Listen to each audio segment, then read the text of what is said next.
So hi friends, welcome back to new vlog. ಹೆಂಗದಿರಲ್ಲ, ನೀವೆಲ್ಲರೂ ಆರಾಮದಿರ ಅನ್ಕೊಳತ್ತೀನಿ. ನಿನ್ನೆ ಹೇಳ್ದಂಗನ ಹೊಸ ಡಿಸೈನ್ ಬಂದೈತಿ ಮತ್ತು ಸ್ಟಾಕ್ ಬಂದೈತಿ, ನ್ಯೂ ಸ್ಟಾಕ್ ಬಂದೈತಿ.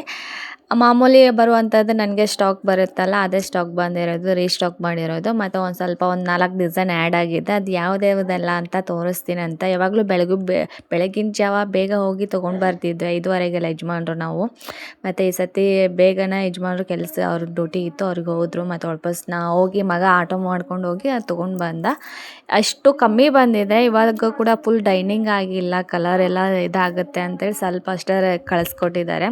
ಇನ್ನು ಈ ವಾರದಲ್ಲೇ ಮತ್ತು ವಾಪಸ್ ಒಂದು ಬುಧವಾರ ಶುಕ್ರವಾರ ಈ ರೀತಿ ವಾಪಸ್ ಸ್ಟಾಕ್ ಬರ್ತಾಯಿದೆ. ಒಂದು 100 ಪೀಸ್ 200 ಪೀಸ್ ಈ ಥರ ಡೈನಿಂಗಿಗೆ ಕೊಟ್ಟೈತೆ. ಪ್ರತಿ ಸತಿ ಕೂಡ ಇಷ್ಟೇ ತರಿಸಿ ಶಿಪ್ಪಿಂಗ್ ಚಾರ್ಜ್ ಕೊಟ್ಟು ನನಗೂ ಸಾಕಾಗ್ಬಿಟ್ಟೈತೆ ಫ್ರೆಂಡ್ಸ್. ಅದಕ್ಕೋಸ್ಕರ ಒಂದು 100-150 ಸೀರೆ ಆರ್ಡರ್ ಕೊಟ್ಟಿದ್ದೀನಿ. ಇನ್ನೂ ಜಾಸ್ತಿನೇ ತರ್ಸೋಣ ಅಂದ್ಕೊಂಡಿದ್ದೀನಿ. ಶಿಪ್ಪಿಂಗ್ ಚಾರ್ಜ್ ಹೆಂಗೂ ಒಳ್ಳಬಳ ಸುಮ್ಮನೆ ಅಂದರೆ ಡೈನಿಂಗ್ ನಾವು ತರಿಸ್ಬೋದು. ಡೈನಿಂಗ್ ಮಾಡೋರು ಏನು ಮಾಡ್ತಾರೆ ಅಂತಂದರೆ ಅಷ್ಟು ಒಂದೇ ಸತಿ ಕೊಡೋಕೆ ಆಗಂಗಿಲ್ಲ, ಯಾಕಂದರೆ ಅವ್ರಿಗೂ ಕೂಡ ಎಷ್ಟೋ ಕಸ್ಟಮರ್ ಇರ್ತಾರಲ್ವ. ಸೊ ಹಾಗಾಗಿ ವಾರದಲ್ಲಿ ಇಷ್ಟು 2 ಸತಿ ಕಳಿಸ್ತಾರೆ. ಅದು ಕೂಡ ನಮ್ಮ ಅನುಕೂಲಕ್ಕೂ ಅವರು ಕಳಿಸ್ತಾರೆ ನಿಜ. ಬಟ್ ಏನಾಗುತ್ತೆ ಅಂದರೆ ಶಿಪ್ಪಿಂಗ್ ಚಾರ್ಜ್ ನಾನು ಪ್ರತಿ ಸತಿ ಕೊಡಬೇಕಲ್ಲ ಅಂತ ಅದೊಂದು ಸ್ವಲ್ಪ ಶಿಪ್ಪಿಂಗ್ ಚಾರ್ಜ್ ಹೋಗ್ಬಿಡುತ್ತೆ. ಸೊ ಇವೆಲ್ಲ ಮೊದಲಿನ ಡಿಸೈನ್. ಈ ಡಿಸೈನಿಗಂತೂ ಇನ್ನೂ ವ್ಯಾಲ್ಯೂನೇ ಕಮ್ಮಿ ಆಗಿಲ್ಲ. ಅದು ಈ ಕಲರಿಗೆ ಅಂಕರು, ಪೆಟಿಕಲ್ ಕಲರಿಗೆ, ಬ್ಲೂ ಕಲರಿಗೆ ಅಂಕರು ಡಿಮ್ಯಾಂಡೇ ಕಮ್ಮಿ ಆಗಿಲ್ಲ. ಯಾವಾಗಲೂ ಎವರ್ ಗ್ರೀನ್ ಕಲರ್ ಅಂತ ಹೇಳ್ಬೋದು. ಗ್ರೀನ್ ಅಂದರೆ ಇದು ಬ್ಲೂ ಕಲರು ಸಗದಾಗಿ ಸೇಲ್ ಆಗುತ್ತೆ. ಅದು ಮಾತ್ರ ನನ್ನ ಹತ್ರ ಅದನ್ನ ಯಾವಾಗಲೂ ತರ್ತಾನೆ ಇರ್ತೀನಿ ನಾನು. ಈ ಸತಿ ಕೂಡ ಸ್ವಲ್ಪ ಕಮ್ಮಿನೇ ಬಂದಿರೋವಂಥದ್ದು. ಇನ್ನು ಹೊಸ ಡಿಸೈನ್ ಅಂತ ಅಂದರೆ ಇದು ಬಾಟಲ್ ಗ್ರೀನ್ ಬಂದಿರೋದು. ಬಾಟಲ್ ಗ್ರೀನು ಮತ್ತು ವಾಪಸ್ಸು ಒಂದು ಬೇಬಿ ಪಿಂಕ್ ಕಲರ್ದು ಬಂದಿದೆ ಗೈಸ್. ಇನ್ನು ಬಾಟಲ್ ಗ್ರೀನು ಇದು ಎಲ್ಲ ಹಳೆ ಡಿಸೈನ್ ಅಂತ ಹೇಳ್ಬೋದು. ನಿಜವಾಗ್ಲೂ ಹಳೆ ಡಿಸೈನೇ ಇದು. ಬಟ್ ಇವಾಗ ಒಂದು ಸತಿ ನಾನು ಇದನ್ನು ಸೇಲೇ ಮಾಡಿಲ್ಲ. ಮತ್ತು ಯಾವಾಗಲೂ ಎಲ್ಲರೂ ಕೇಳ್ತಾಯಿದ್ರು ಚಿಕ್ಕ ಬಾರ್ಡರಲ್ಲಿ ತರಿಸಿ ಅಂತೇಳಿ. ಮತ್ತು ಒಂದು ಸ್ವಲ್ಪ ಜನ ಫೋಟೋಸ್ ಕೂಡ ಕಳಿಸಿದ್ರು ನನಗೆ, ಇದರಲ್ಲಿ ತರಿಸಿ, ಡಿಸೈನಲ್ಲಿ ತರಿಸಿ ಅಂತೇಳಿ. ಲೋಟಸ್ ಬಾರ್ಡರದ್ದು ಚಿಕ್ಕ ಲೋಟಸ್ ಬಾರ್ಡರದ್ದು ಚಿಕ್ಕ ಬಾರ್ಡರ್ದು ಇದು ಕೂಡ ಹೆವಿ ಟ್ರೆಂಡಲ್ಲಿ ಹೋಗಿರೋಂಥದ್ದು. ಬಟ್ ಇವಾಗ ಮತ್ತೆ ಟ್ರೆಂಡ್ ಆಗ್ತಾ ಇದೆ. ಯಾಕೆಂದರೆ ಚಿಕ್ಕ ಬಾರ್ಡರದ್ದು ಎಲ್ಲರೂ ಮಿಸ್ ಮಾಡ್ಕೊತಾ ಇದ್ದಾರೆ ಎಲ್ಲರೂ ಕೂಡ. ಇವಾಗ ಚಿಕ್ಕ ಬಾರ್ಡರ್ ಎಲ್ಲಿ ಸಿಗ್ತಾನೇ ಇಲ್ಲ. ಸೊ ಹಾಗಾಗಿ ಎಲ್ಲರೂ ಕೇಳ್ತಾ ಇದ್ರು ಅಂತ ಗ್ರೂಪಲ್ಲಿ. ಸೊ ಹಾಗಾಗಿ ಸ್ವಲ್ಪ ಇದನ್ನು ಡಿಸೈನ್ ನೋಡಲಿಕ್ಕೆ, ಕ್ವಾಲಿಟಿ ನೋಡಲಿಕ್ಕೆ 2 ಪೀಸ್ ಮಾತ್ರ ಹಾಕಿ ಕಳಿಸಿದ್ದಾರೆ ಅವರು. ನೆಕ್ಸ್ಟ್ ನಾವು ನೋಡಿಬಿಟ್ಟು ತರಿಸಿದ್ರಾಯಿತು ಅಂತ 2 ಪೀಸ್ ಮಾತ್ರ ಹಾಕಿ ನನಗೆ ಅಂತ ಹೇಳಿದೆ ನಾನು. 2 ಪೀಸ್ ಹಾಕಿದ್ರು ಸ್ಯಾಂಪಲ್ಲಿಗೆ. ಮತ್ತು ಇದು ಕೂಡ ಹೊಸ ನ್ಯೂ ಡಿಸೈನ್ ಆಗಿರುವಂಥದ್ದು. ಈ ಸತಿ ಇದು ಆವಾಗಲೇ ಒಂದು ಸತಿ ತರಿಸಿದ್ದೆ, ಬಟ್ ಅದು ಕೂಡ ನನಗೆ ಸೇಲ್ ಆಗಿತ್ತು. ಮತ್ತು ಇದು ಪ್ಯಾಟರ್ನ್ ಬೇರೆ ಆಯಿತಾ, ಇದು ಬೇರೆ. ಅದು ಒಂದು ಗೆರೆ ಇತ್ತು, ಬಟ್ ಇದು ಲೈನಿಂಗ್ಸ್, ಮಧ್ಯದಲ್ಲಿ ಲೈನಿಂಗ್ಸ್ ಇರುತ್ತಲ್ಲ, 3 ಲೈನಿಂಗ್ಸ್ ಇದೆ ಇದರಲ್ಲಿ. ಸೊ ಇದೊಂದು ಹೊಸ ಡಿಸೈನು. ಬಟ್ ಇನ್ನೊಂದು ಇದೆ ನೋಡಿ, ರೆಡ್ಡು ಬೇಬಿ ಪಿಂಕು, ಅದು ಕೂಡ ಸಖತ್ತಾಗಿರುವಂಥದ್ದು. ಅದು ಕೂಡ ಹೊಸ ಡಿಸೈನ್. ನನ್ನ ಹತ್ರ ರೆಡ್ ಕಲರು, ಬೇಬಿ ಪಿಂಕ್ ಕಲರೇ ಸುಮಾರು ಇದ್ದವು. ಎಲ್ಲ ಬೇರೆ ಬೇರೆ ಡಿಸೈನು. ಬಾಟಲ್ ಗ್ರೀನ್ ಅಂತೂ ಸಖತ್ತಾಗಿ ಎಣಿಸ್ತು ನನಗೆ. ಇದರಲ್ಲಿ ಒಂದು ಇಟ್ಕೊಳ್ಳೋಣ ಅಂತ ಅಂದ್ಕೊಂಡೆ. ನನಗೂ ಕೂಡ ಚಿಕ್ಕ ಬಾರ್ಡರ್ ಅಂದರೆ ಸಿಕ್ಕಾಪಟ್ಟೆ ಇಷ್ಟ. ಸೊ ಹಾಗಾಗಿ ನನಗೂ ಕೂಡ ಇದು ತರಿಸಿರೋದೇ 2 ಫ್ರೆಂಡ್ಸ್, ಕ್ವಾಲಿಟಿ ಚೆಕ್ ಮಾಡಿ ತರಿಸೋಣ ಅಂತೇಳಿ. ಯಾರಿಗೆಲ್ಲ ಬೇಕು ಅಂತೀರೋ ಈ ಈ ಚಾನಲಲ್ಲಿ ಹೊಸ ಚಾನಲ್ ಅಲ್ವಾ, ಲಿಂಕ್ ಶೇರ್ ಮಾಡ್ಕೊಳಕ್ಕೆ ಆಗ್ತಿಲ್ಲ, ಲಿಂಕ್ ಕೆಳಗಡೆ ಹಾಕ್ಲಿಕ್ಕೆ ಆಗ್ತಿಲ್ಲ ನನಗೆ. ಹೊಸ ಚಾನಲ್ ಆದರೆ ಇದಕ್ಕೆ ಮಿನಿಮಮ್ ಒಂದು 100 ಸಬ್ಸ್ಕ್ರೈಬ್ ಆಗಬೇಕು. ಬೇಗ ಸಬ್ಸ್ಕ್ರೈಬ್ ಮಾಡ್ಕೊಳ್ಳಿ. ಇನ್ನು ಹಳೆಯ ಚಾನಲಲ್ಲಿ ಸುವರ್ಣ ವಿಲೇಜ್ ಲೈಫ್ ಅಂತ ಇದೆಯಲ್ಲ, ಆ ಚಾನಲಲ್ಲಿ ಯಾವುದ್ಯಾವ್ದು ಕಲೆಕ್ಷನ್ ಬಂದಿದೆ. ಸೊ ಹಾಗಾಗಿ ಅದು ಯಾವುದ್ಯಾವ್ದು ಮೀಶೋದಲ್ಲಿ ಅಪ್ಲೋಡ್ ಮಾಡಿದ್ದೀನಿ, ಎಲ್ಲವೂ ಲಿಂಕ್ನ ಅದರಲ್ಲಿ ಒಂದು ವಿಡಿಯೋ ಮಾಡಿ ಹಾಕ್ತೀನಿ ನಾಳೆ ನಾನು. ಇನ್ನು ಇಷ್ಟು ಇರುವಂಥದ್ದು ಇವತ್ತು ಆರ್ಡರ್ನು ಎಲ್ಲವೂ ಕೂಡ ಡಿಸ್ಪ್ಯಾಚ್ ಮಾಡಬೇಕು. ನಿನ್ನಿದು ಒಂಚೂರು ಲೇಬಲ್ ಇದು ಆಗಿರಲಿಲ್ಲ, ಡೌನ್ಲೋಡ್ ಆಗಿರಲಿಲ್ಲ. ಲೇಬಲ್ ಅಂಕರು ಸಿಕ್ಕಾಪಟ್ಟೆ ಇಶ್ಯೂ ಆಗ್ತಾಯಿದೆ. ಲೇಬಲ್ಲೇ ಡೌನ್ಲೋಡ್ ಆಗ್ತಾಯಿಲ್ಲ.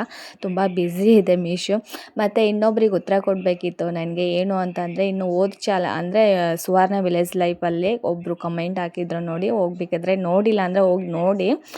ನನ್ನ ಹತ್ರ ಬಟ್ಟೆ ತೊಗೊಂಡಿಲ್ಲ ಅಂದರೆ ಸೀರೆ ತೊಗೊಂಡಿಲ್ಲ ಅಂತ ಹೇಳಿದ್ರೆ ಹೊಟ್ಟೆ ಉರಿಯಿಂದ ಮಾತಾಡಿದ್ದಾರೆ. ಅವ್ರ ಯೋಗ್ಯತೆ ಹಂಗೆ ಹಿಂಗೆ ಅಂತೇಳಿ. ನನಗಿಷ್ಟು ಆರ್ಡರ್ ಒಂದು ದಿನಕ್ಕೆ ಬರುತ್ತೆ ಅಂತ ಅಂತಂದರೆ, ಒಬ್ಬರು ಒಂದು ಸೀರೆ ತೊಗೊಂಡಿಲ್ಲ ಅಂದರೆ ನನಗೆ ಯಾವುದೇ ಫರಕ್ ಬರಲ್ಲ, ಯಾವುದೇ ರೀತಿ ವ್ಯತ್ಯಾಸ ಆಗಲ್ಲ ಫ್ರೆಂಡ್ಸ್. ನನಗೆ ಸೀರೆನೇ ಮೇಂಟೈನ್ ಮಾಡೋಕ್ಕಾಗ್ತಾಯಿಲ್ಲ, ಅಂದರೆ ಸೀರೆ ಕಳಿಸ್ಕೊಡೋಕ್ಕಾಗ್ತಾಯಿಲ್ಲ, ನನಗೆ ಸೀರೆ ಮೇಂಟೈನ್ ಮಾಡೋಕ್ಕಾಗ್ತಿಲ್ಲ. ಹಂಗಾಗಿ ಇನ್ನು ಇವರಿಗಂತ ಪೋಸ್ಟಿಗೆ ಹೋಗ್ಬಿಟ್ಟು ಕಳಿಸ್ಕೊಟ್ರೆ ದೊಡ್ಡ ಸ್ಕೋಪ್ ತೊಗೊತಾರೆ. ನಾನೇನು ಸ್ಕೋಪ್ ತೊಗೊಳ್ಳಿಲ್ಲ, ಯಾಕಂದರೆ ನಾನು ದೊಡ್ಡದಾಗಿ ಹೇಳಿದ್ದೀನಂತೆ, ಮಾಡಿರೋದು ಸಹಾಯ ಸಾಸಿವೆ ಕಾಳಷ್ಟು ಅಂತ ಹೇಳ್ಕೊಂಡಿರೋದು ಸುಮಾರಂತೆ. ಏನೆಲ್ಲ ಮಾಡಿದ್ದೀನಂತೆ, ಸಹಾಯ ಮಾಡಿದ್ದು ಹೇಳ್ಕೋಬಾರ್ದಂತೆ. ಬಟ್ ಇವ್ರ ವಿಷಯದಲ್ಲಿ ಹೆಂಗಾಗ್ಬಿಟ್ಟೈತೆ ಅಂತಂದರೆ, ಚೀಪ್ ಮೆಂಟಾಲಿಟಿ. ಎಷ್ಟೇ ಹೆಲ್ಪ್ ಮಾಡಿದರೂ ಕೂಡ, ಏನೇ ಇದು ಮಾಡಿದರೂ ಕೂಡ ಹೆಲ್ಪಿನ ಇದು ಏನು ಹೇಳ್ತಾರೆ, ಅದಕ್ಕೆ ಹೇಳೋಕ್ಕೂ ಬರಲ್ಲ ನನಗೆ. ಆ ರೀತಿ ಆ ಥರ ಜನಗಳಿದ್ದಾರೆ, ಏನು ಮಾಡೋಕ್ಕಾಗಲ್ಲ. ಅವರು ಮೀಶೋದ್ದು ಅವ್ರ ಊರಿಗೆ ಇನ್ನೂ ಶಿಪ್ಪಿಂಗೇ ಹೋಗ್ತಿರ್ಲಿಲ್ಲ ಫ್ರೆಂಡ್ಸ್. ಅದನ್ನೆಲ್ಲ ನಾನು ಕಂಪನಿಗೆ ಕಾಲ್ ಮಾಡಿಬಿಟ್ಟು, ಕಸ್ಟಮರಿಗೆ ಕಾಲ್ ಮಾಡಿಬಿಟ್ಟು, ನಮ್ಮ ಕಸ್ಟಮರ್ ಅಲ್ಲಿದ್ದಾರೆ, ಸೊ ಹಾಗಾಗಿ ನಮ್ಮದು ಏನೂ ಅಲ್ಲಿ ಸಿಟ್ಮೆಂಟ್ ಆಗ್ತಾಯಿಲ್ಲ ಅಂತ ನಾನು ಕಾಲ್ ಮಾಡಿಬಿಟ್ಟು ಎಲ್ಲ ಅವ್ರ ಊರಿಗೆ ಮೀಶೋದವ್ರು ಹೋಗಿ ಡೆಲಿವರಿ ಬಾಯ್ಗೆ ಹೋಗಿ ಎಲ್ಲ ಕೊಟ್ಟು ಬರೋ ಹಂಗೆ ನಾನೆಲ್ಲ ಕ್ಯಾಶ್ ಆನ್ ಡೆಲಿವರಿನೇ ಇರಲಿಲ್ಲ ಅವರು ಇದಕ್ಕೆ, ಅಂದರೆ ಅಲ್ಲಿ ಇದನ್ನೇ ಇರಲಿಲ್ಲ ಮೀಶೋದ್ದು. ಅಲ್ಲಿ ಹೋಗಿ ಏನು ಅಂತಂದರೆ, ಅಲ್ಲಿ ಒಂದು ಸ್ವಲ್ಪ ದಿವಸ ಸ್ಟಾಪ್ ಆಗಿಬಿಟ್ಟಿತ್ತು ಆಯಿತಾ, ಮೀಶೋದು ವರ್ಕ್ ಸ್ಟಾಪ್ ಆಗಿಬಿಟ್ಟಿತ್ತು.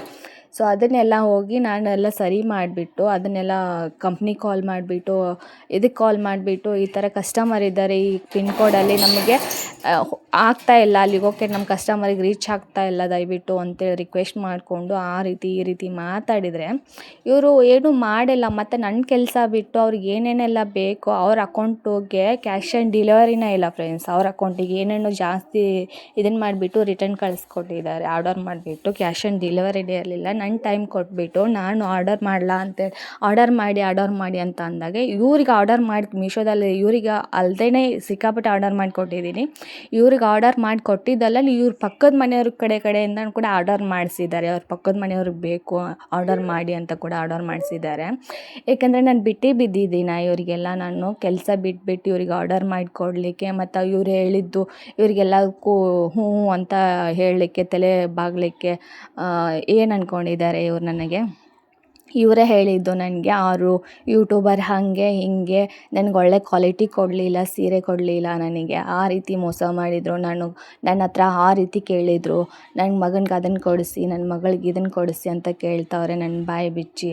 ಹಂಗೆ ಕೇಳ್ತಾ ಇದ್ದರೆ ಈ ರೀತಿ ಸರಿ ಇಲ್ಲ ಅವ್ರ ಬುದ್ಧಿ, ಹಾಗೆ ಹಿಂಗೆ ಕಾಳಾಗಿ ಮಾತಾಡ್ತಾರೆ. ಏನೇನು ಅದು ಅವ್ರು ಮಾತಾಡಿದ್ದು ಓಲ್ಡ್ ಸಹ ನನಗೆ ಬರೋಂಗಿಲ್ಲ. ಆ ರೀತಿ ನನಗೆ ಹತ್ರ ಮೆಸೇಜ್ ಮಾಡಿ, ಕಾಲ್ ಮಾಡಿ ಗಂಟೆ ಮಾತಾಡೋದು ನನಗೆ ಅಂದರೆ, ಒಂದು ಕಸ್ಟಮರ್ ಅಂದರೆ ನಿಜವಾಗ್ಲೂ ನಮ್ಮ ಕಸ್ಟಮರ್ ಅಲ್ವಾ, ಒಂದು ಹೆಲ್ಪ್ ಮಾಡಿದರೆ ಏನಾಯಿತು, ಇಷ್ಟು ದಿನ ನಮ್ಮ ಹತ್ರ ಬಟ್ಟೆ ತೊಗೊಂಡಿದ್ದಾರೆ ಅಂತ ನನಗೆ ಮಾಡೋ ಕೆಲಸ ಬಿಟ್ಬಿಟ್ಟು ಇವ್ರಿಗೆ ಏನು ಹೇಳ್ತಾರೆ, ಪ್ರತಿದಿನ ಏನಿಲ್ಲ ಅಂದರೂ ಒಂದಿಷ್ಟು ಆರ್ಡರ್ ಮಾಡಿಸಿದ್ರು ನನ್ನ ಕಡೆಯಿಂದ. ಸುಮಾರಷ್ಟು ಆರ್ಡರ್ ಮಾಡಿಕೊಟ್ಟಿದ್ದೀನಿ, ದೊಡ್ಡ ಹೆಲ್ಪ್ ಮಾಡಿದ್ದೀನಿ. ಅಂದರೆ ದುಡ್ಡು ಅವ್ರದ್ದೇ, ಎಲ್ಲ ಅವ್ರದ್ದೇ, ಬಟ್ ನಾನು ಆರ್ಡರ್ ಮಾಡಿಕೊಟ್ಟಿದ್ದೀನಿ ಅಂತ ಅಷ್ಟೇ ಹೇಳ್ಬೋದು. ಬಟ್ ನನ್ನ ಕೆಲಸಗಳನ್ನು ಬಿಟ್ಟು ಅದನ್ನೆಲ್ಲ ಅವ್ರ ಊರಿಗೇನು ಡೆಲಿವರಿ ಬಾಯ್ನ ಹೋಗ್ತಾ ಇರಲಿಲ್ಲ, ಅದನ್ನೆಲ್ಲ ಸರಿ ಮಾಡಿಕೊಟ್ಬಿಟ್ಟು ಮೀಶೋಗೆ ಕಾಲ್ ಮಾಡಿ ಇದನ್ನೆಲ್ಲ ಪ್ರಾಬ್ಲಮ್ ಸಾಲ್ವ್ ಮಾಡಿ ಇದನ್ನೆಲ್ಲ ಇಟ್ಟರು ಕೂಡ, ಮತ್ತು ಮಾಡಿದ್ದು ಸಾಸಿವೆ ಕಾಳಷ್ಟು ಅಂತ ಅಂದರೆ, ಮಾಡಿದ್ದು ಓಕೆ ಸಾಸಿವೆ ಕಾಳದಷ್ಟೇ ಅಂತ ಅಂದ್ಕೊಳ್ಳಿ, ಯಾಕಂದರೆ ಅವ್ರ ಯೋಗ್ಯತೆ ಅಷ್ಟೇ ಇದೆ, ಅವ್ರು ಅಷ್ಟೇ ತಿಳ್ಕೊಂತಾರೆ. ಹೇಳ್ಕೋಬೇಕು ಅಂತ ನನಗೂ ಇಲ್ಲ, ಯಾಕಂದರೆ ಇವರು ಆ ಥರ ವರ್ಡ್ ಯೂಸ್ ಮಾಡಿದ್ದಕ್ಕೆ ನಾನು ಈ ರೀತಿ ಹೇಳಬೇಕಾಗಿದ್ದು, ನಾನು ಏನು ಮಾಡಿದೆ ಅಂತೇಳಿ.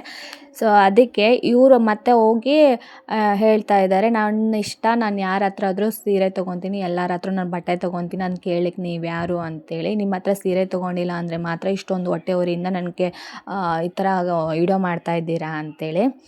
ನನಗೆ ಏಕೆಂದರೆ ಇವಳು ದೊಡ್ಡ ಸೆಲೆಬ್ರಿಟಿ ಅಲ್ಲ, ಇವಳು ದೊಡ್ಡ ಯೂಟ್ಯೂಬರ್ ಅಲ್ಲ, ಹಾಗಾಗಿ ಇವಳದೊಂದು ಕಂಟೆಂಟ್ ಇಟ್ಕೊಂಡು ನಾನು ವಿಡಿಯೋ ಮಾಡಿ ನಾನು ವಿಡಿಯೋನ ವೈರಲ್ ಮಾಡ್ಕೊಂಡು ಬಿಡ್ತೀನಿ ಫ್ರೆಂಡ್ಸ್. ಆ ರೀತಿ ಕಮೆಂಟ್ ಹಾಕ್ತಾವಳೆ ಇವಳು. ಎಂಥ ಬುದ್ಧಿ ಅಂದರೆ ಚೀಪ್ ಮೆಂಟಾಲಿಟಿ. ನನಗಲ್ಲ, ನಿನಗಿರೋದು ಚೀಪ್ ಮೆಂಟಾಲಿಟಿ. ಯಾಕಂದರೆ ನಾನು ಹೇಳ್ತಾ ಇದ್ದೀನಲ್ಲ, ಎಷ್ಟು ಒಂದೇ ದಿವ್ಸಕ್ಕೆ ನಾನು ಡಿಸ್ಪ್ಯಾಚ್ ಮಾಡ್ತೀನಿ ಅಂತ ಅಂದರೆ, ನೀನು ಒಂದು ಸೀರೆಯಿಂದ ನನಗೇನೂ ಆಗಬೇಕಾಗಿಲ್ಲ, ನೀನೊಂದು ಸೀರೆ ತೊಗೊಳೋದ್ರಿಂದ ನನಗೇನೂ ಆಗಬೇಕಾಗಿಲ್ಲ, ನನಗೆ ಸ್ಟಾಕೇನೇ ಮೇಂಟೈನ್ ಮಾಡೋಕ್ಕಾಗ್ತಿಲ್ಲ. ಇನ್ನೊಂದು ಏನಂದರೆ, ಅವಳು ಯಾವುದೇ ಸೀರೆ ಸ್ಕ್ರೀನ್ಶಾಟ್ ಹಾಕಿದ್ರು ಕೂಡ ನಾನು ಅದನ್ನು ಹುಡುಕ್ಬಿಟ್ಟು ಅವಳಿಗೆ ಇದು ತರಿಸ್ಕೊಡ್ತಿದ್ದೆ ನಾನು. ಇವಾಗ ಹೇಳಿದ್ನಲ್ಲ, ನನ್ನ ಅಕ್ಕ ಅನ್ನೋದೊಂದು ಸ್ಥಾನ ಕೊಟ್ಟಿದ್ದೆ ಅವಳಿಗೆ ಅಂತೇಳಿ. ಇವಾಗ ನನಗೆ ಅವಳು ಇವಳು ಅಂತಲೇ ಮಾತಾಡ್ತೀನಿ, ಯಾಕೆಂದರೆ ಅವಳು ಅಷ್ಟು ಚೀಪ್ ಮೆಂಟಾಲಿಟಿ ಐತಿ ಗೈಸ್. ಅಷ್ಟು ಕಮೆಂಟ್ ಹಾಕಬೇಕಾದ್ರೆ ಗೊತ್ತಾಯಿತು ನಾನು ಯಾರ ಹತ್ರ ಆದರೂ ಬಟ್ಟೆ ತೊಗೊತೀನಿ, ನಿಮಗೇನು ಅಂತೇಳಿ. ಯಾರ ಹತ್ರ ತೊಗೊಳಮ್ಮ, ದುಡ್ಡು ನಿಂದು, ಎಲ್ಲ ನಿಂದು. ನಾನು ಇಲ್ಲಿ ಕೇಳಕ್ಕೆ ಬಂದಿರೋದು, ಅಲ್ಲೊಂದು ಚೂರು ಹೇಳ್ಬಿಟ್ಟು ಇದು